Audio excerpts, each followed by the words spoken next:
And we are live. Welcome to the Week 10 AP Poll Basketball Show here on Talking Ball. Can. Wait, There you go. can. There you go. Now There you you're in the frame. We're on Week 10. It's flying by. It really is. We're about halfway through the regular season. Where everyone's 3 to 4 games into the conference schedule. We're starting to get an idea of who are going to be. I mean, we've had a little bit of an idea, but we're starting to get some. I thought we were starting to get some separation at the top. I don't know if that's so sure anymore, but I think we're at this point. We have a good sense of who teams are, at least through this point in the season, and how good could they be. There's still a lot of time. There's a lot of time for teams to, like, how many years have you seen a team in early January be, top 10 team, top 15 team, and then by the time we get to March Madness, they're a 6 or 7 seed and they're out in the first round. Probably with the exception of last year, which was a real clear here are the top four. They're the four number one seeds, and they met in the final four. I actually think last year there's an example of that. I think I think Illinois won their first round game, but they were a top 10, top 15 team around this time of year. Right. It's just talking top four because when we Well, get top four, yeah, that's a different story. I think when we get to the AP poll, there is definitely in the minds of AP a clear top four. All right, let's just jump right into it then. So we have, of course, the ads sponsored by the AP poll, but the first 7 teams, and for the first time in a few weeks now, we got a little bit of a shakeup at the top. Arizona is the clear number one team. They got 60 first place votes to Iowa State's 1, who's number 2, UConn at 3, Michigan slides to 4, Purdue at 5, Duke at 6, and Houston at 7. And before you jump in here, I'm going to try to, each segment we go to, I'll mention my risers and fallers and the new entrants of the poll. Clearly, Michigan, a faller here. And I know they're fourth, but they were basically tied for first. So, they didn't get punished too bad, and rightfully so. They've been very dominant. But the loss for them, you could say, had been coming. They had a really close game with Penn State. Even the Maryland game, which they ended up winning by 20 a couple weeks ago, Maryland had lost their starting front court, and they stretched it out late, but it was much closer than it probably should have been. So Michigan losing at home to Wisconsin. Wisconsin's bigs hit a bunch of three-pointers in that one. Hat tip to them. And Michigan, I think the most important development from that game for me, defensively. They were the clear number one team defensively. Now they're still number one, but the gap between them has significantly shrunk after their recent performances, and certainly the one against Wisconsin. So the thing that I note though is that when they decided that a team in the top four lost, they only fell to number four. And it's just that there seems to be a clear pattern now that Arizona, Iowa State, UConn, and Michigan are the top four teams. Otherwise, Michigan may have fallen another slot, but they did not. And so then Purdue is 5 and Duke is 6. Duke in a week that they did beat two ranked teams, but no change. No change. Got to beat someone above you. Well, there's also the asterisk of no Mikael Brown for Louisville, their best player, and no Boopy Miller for SMU, their best player. So that, has an impact. I I always wonder whether they'd go that deeply into Probably not. the That's wins probably and just losses. us. It's us. I Yeah. mean, but they won both of their games, and it didn't cause any increase. You got to beat someone above you really to do that, unless Or there's just a reordering, which we'll see lower down. or somebody above you loses, and if in the case of the top 2 teams, Arizona and Iowa State, they'd have to lose twice, I think, for a Duke, a Purdue, a Houston to pass them. I think if UConn or Michigan were to lose another one, I think Duke, Houston, Purdue could surpass them at this point. My question to you before we move ahead here. So you mentioned last year's top four teams. And for a refresher, Houston, Duke, obviously Florida, and Auburn. How do you think these top four teams, because they've been the top four teams for about a month now, stack up with the top four of last year? Fair question, but I think not as good. If we could have a tournament, where you paired these four against those four, I think the other last year's four would win 3 out of 4. I'm just giving them one win somewhere, but honestly, I think these last year's 4 are better than this year's 4. But Jack, even within the top 4, the Arizona, Michigan 1 and 2 split. In terms, they were above Iowa State and UConn. Yep. And so Michigan, having lost the game, allowed for Iowa State and UConn to move up. Right. Okay, let's move on. We are going to have 8, 9, and 10 here. And fascinating. Just fascinating. So right now in college basketball, you've got number 8, Nebraska, number 9, Gonzaga, and number 10, Vanderbilt. And Nebraska and Vanderbilt are 2 of the 5 remaining undefeated teams. You have at the top Arizona and Iowa State. And then I'll jump ahead because they're not ranked. You pointed this out to me over the weekend. Miami of Ohio. And I found out why. Why? They have the 364th out of 365 strength of schedule. Okay, that could have an impact. I can understand they don't why. play anybody. Yeah, I can understand why voters are a little hesitant to put them up there. Nebraska, and listen, both Nebraska and Vanderbilt, big wins this past week. Nebraska, big comeback win over Indiana, and Vanderbilt had a big win midweek over Alabama. A lot of people, including myself, a little skeptical of Vanderbilt level of competition. Had they played anybody, they beat Alabama. Really nice win for them, and they seem legit, and they give the SEC a top 10 team. Absolutely, and we're going to find out, given the fact that they play in the SEC, are they real? Are they not real? Is it a question of games? But what an incredible start for Vanderbilt, 16-0. Yeah, and Nebraska and Vanderbilt, to me, I know they didn't move up much, but they're 2 of my risers for this week for sure. They're just staying undefeated, good wins during the week. I think these 2 programs are here to stay, and I expect them to make some noise in March.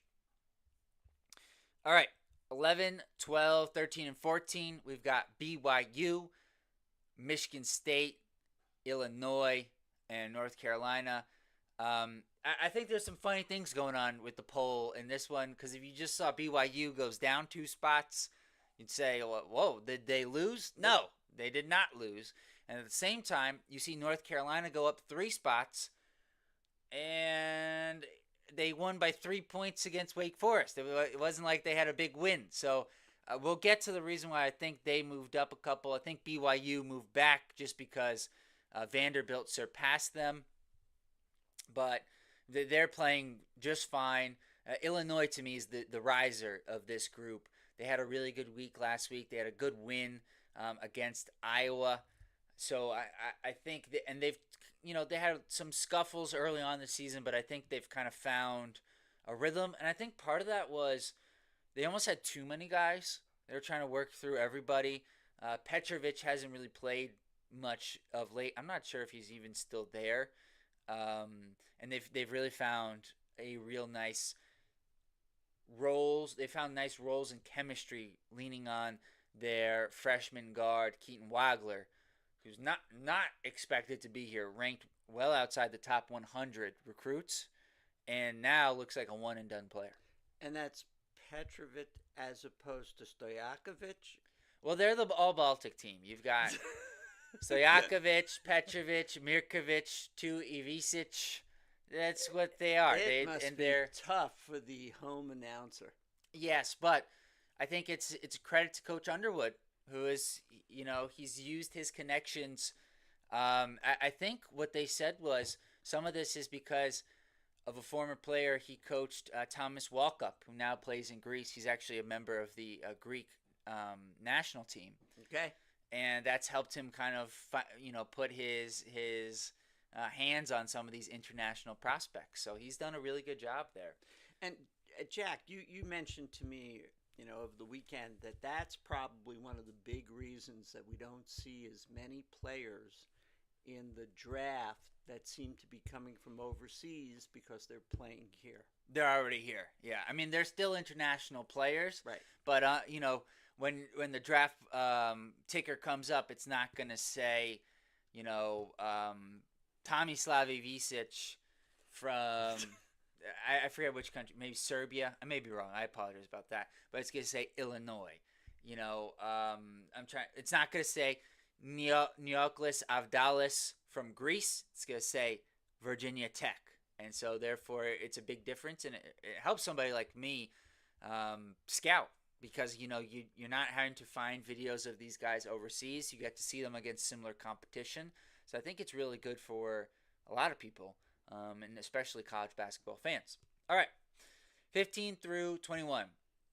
Texas Tech, Virginia, Arkansas, Alabama, Florida, Louisville, and Georgia. So a couple teams I got to point out here. Number one, the biggest riser of the week, Virginia. They're playing really good basketball. They're deep. They shoot the three well. They've got size. They've got a couple of rim protectors. They've got one of these international players in Tice DeRitter, and who spent a number of years playing in the Spanish league.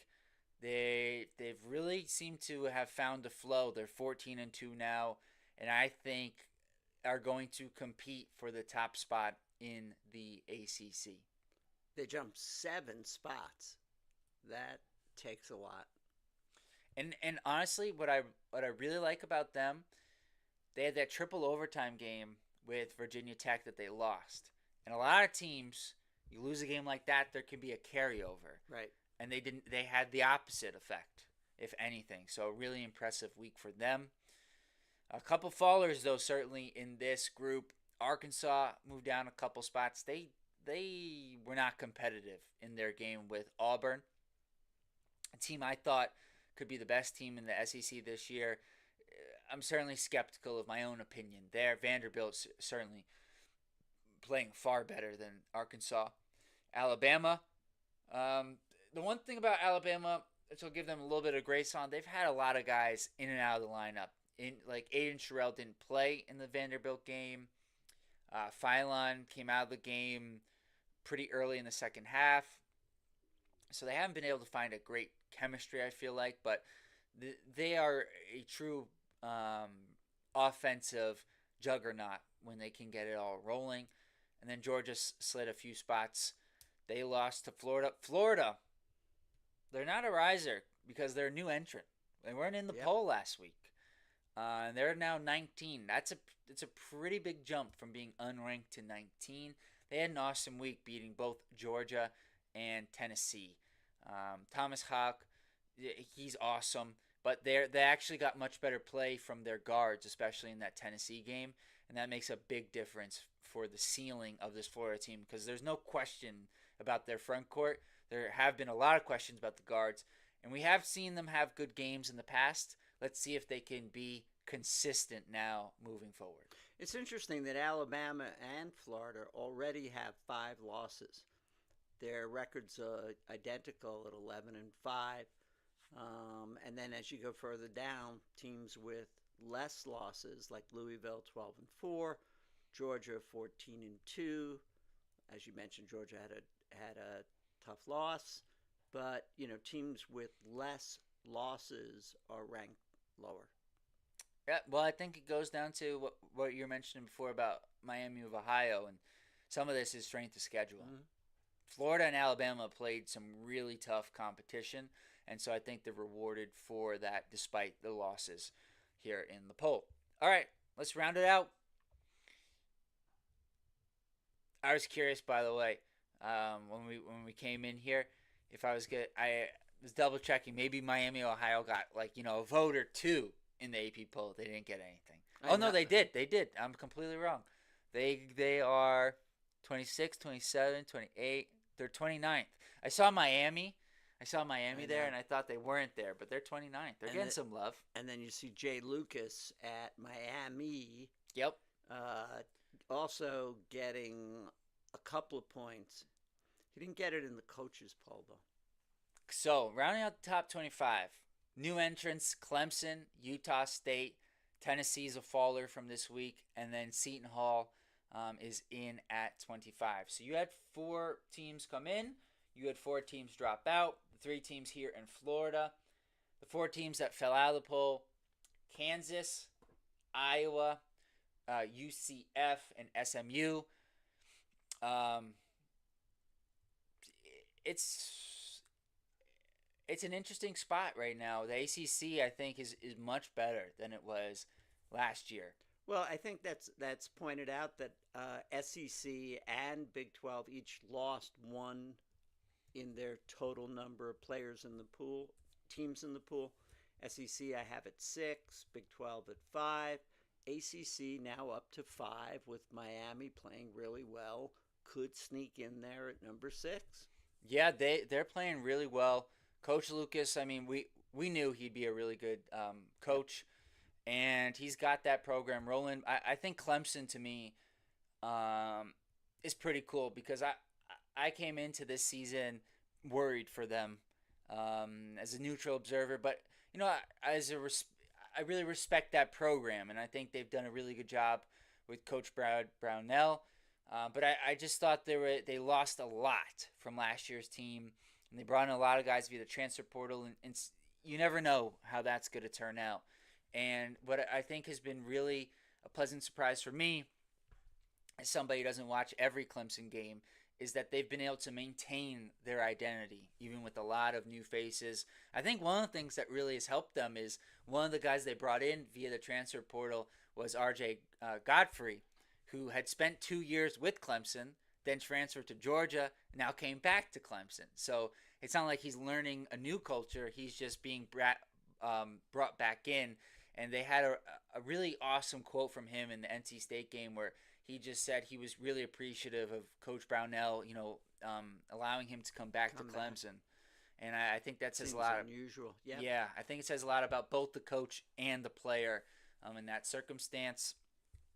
Tennessee, they're still defensively, they still got their bigs, but they don't have the same.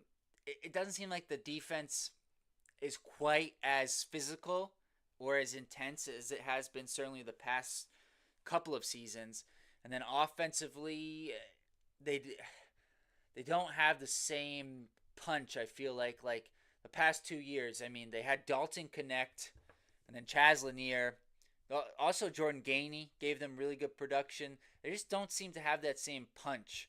And I think it's a combination of kind of both sides of the ball slipping a bit for Tennessee. Speaking of punch, who's the guy I loved on Tennessee? Grant Williams. Grant Williams. They don't have, talking of Yes. punch. Yes. A quick plug for me. Number 26 in the poll is St. Louis. And I actually talked with their recruiting coordinator in the offseason. They did a really good job putting their roster together, and they're now. You can check that out. It's on our channel with Coach Josh Putz. I was asking him questions about how he's recruiting, NIL, how that affected everything, and they're having a really great season. The Billikens there, so hat tip to him and the program there at St. Louis. Any other final thoughts? What do you think of? Did you notice anything from the conferences before we wrap up this portion of our program and look to? I think I mentioned that earlier, in terms of the Big 12 and SEC losing one. And Big East has Seton Hall and UConn, I think, are their only two. So, again, they're not a dominant conference. They're the ACC of last year. You got UConn. I think it is good though, and it's a good segue here. One of the upcoming games this week is going to be number 3 UConn and number 25 Seton Hall, and that's going to be at Seton Hall. Seton Hall has given some teams some problems. They defend really well. It's good UConn gets a test. I think it's good for that program. Other ranked on ranked matchups this week. Tuesday night, number 16 Virginia and number 20 Louisville. Although at this point, I think Louisville is ranked in number only because they doesn't seem like Mikel Brown's going to be there, and it doesn't seem like Ryan Conwell is going to be there. Ooh. He missed their last game. They had the ACC. They do a coaches weekly media check-in, for lack of a better term, on Mondays, and Coach Kelsey didn't have any information on either player. Now he could be playing coy, but it doesn't seem good for them. Tuesday night, after that game, it's not a ranked on ranked matchup, but it is Darren Peterson taking on number 2 Iowa State. That'll be a fun one. And then also Mr.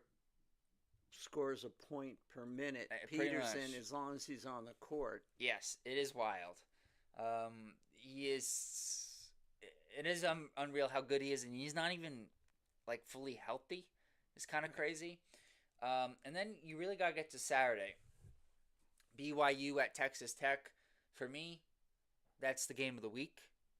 Christian Anderson, JT Toppin going up against DeBonta and Richie Saunders. I'm really looking forward to that one. You also have some really good SEC matchups. Florida at Vanderbilt. I think that's going to be fascinating because the one thing Vanderbilt doesn't have is size. They don't have traditional size, and Florida, for as big as Michigan is, I don't know if anyone's front court. I would love to see Michigan and Florida play against each other, basically, to see which front court would win that battle. But there are very few front courts that are as big and physical as Florida. Chinyelu had 16 or 17 rebounds in the game against Tennessee. He's just a monster. And then rounding it out here, you have Arkansas and Georgia at 4 o'clock on Saturday. So some good ranked on ranked matchups this week. A little bit more. Actually the same the same number as last week, 5. Right. So should be a fun week. Let's see if we got anybody in the chat. TGNC, what's going on? ACC will get at least 7 in the big dance. That seems like a very fair number.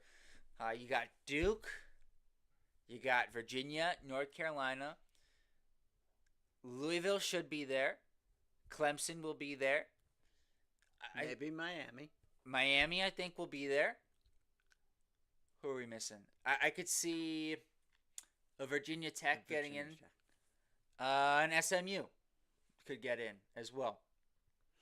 And right now, the California schools certainly have a good record.